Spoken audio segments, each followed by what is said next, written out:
The last time you flew somewhere, your pilot was doing roughly 480 of them. Every weather report you have ever heard measures wind in them. The entire global air traffic control system, 45,000 flights in the sky on any given day, runs on them. And yet if someone asked you right now what exactly one of them is, most people would pause. A knot.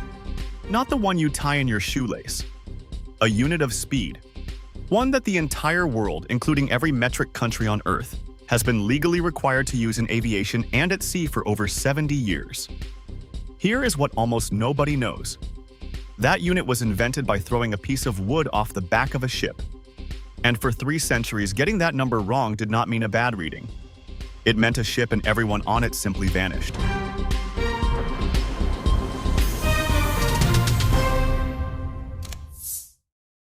Before 1574, no sailor on Earth could measure his ship's speed with any reliability.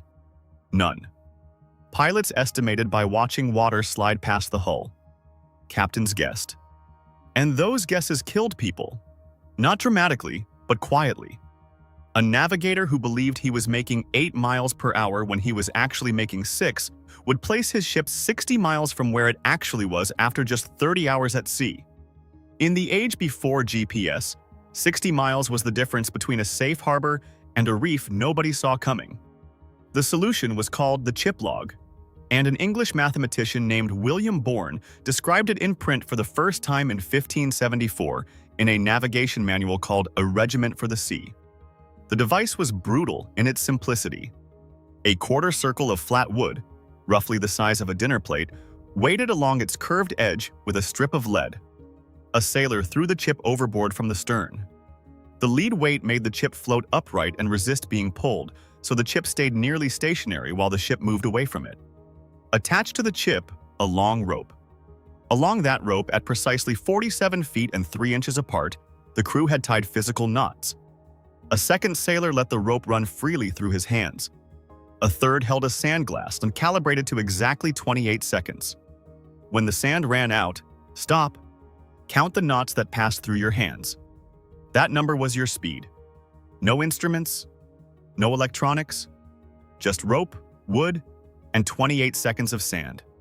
And the entire navigational safety of the ship rested on whether the man counting kept an accurate count. On a heaving deck, in the dark, in a North Atlantic gale, with cold, numbed hands. That was the most dangerous math in history. The chip log worked, and in working, it created something nobody planned for. A unit of speed that was mathematically locked to the shape of the Earth itself. Here is what that means. The Earth's surface divides into 360 degrees of latitude. Each degree divides into 60 minutes of arc. 1 nautical mile, the distance a ship traveling at 1 knot covers in 1 hour, equals exactly 1 of those arc minutes. This was standardized at the Monaco Hydrographic Conference in 1929 as exactly 1,852 meters. The result? At 60 knots, a vessel covers 1 full degree of latitude in precisely 1 hour. Not approximately. Exactly. A navigator with a sextant could convert his angular position reading directly into distance traveled. No conversion factor, no separate calculation, no possibility of the kind of unit confusion that quietly sank ships for centuries before the chip log existed.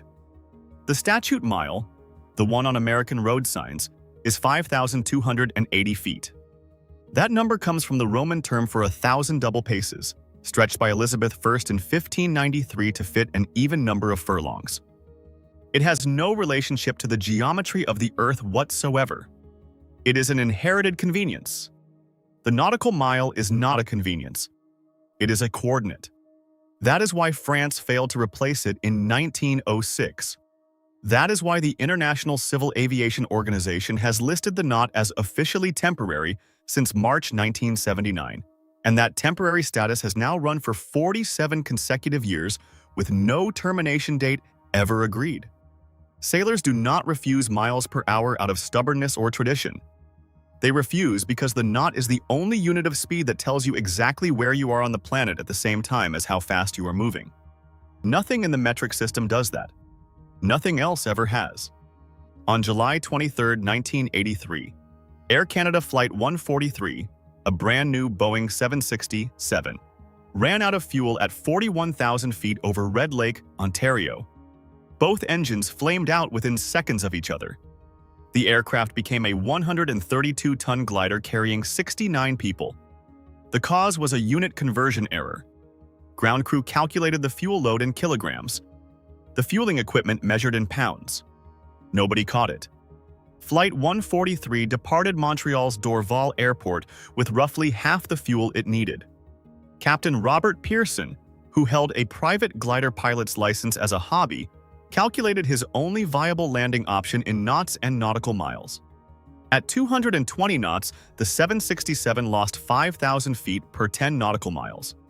Gimli, Manitoba, 65 nautical miles away, was the one option that worked.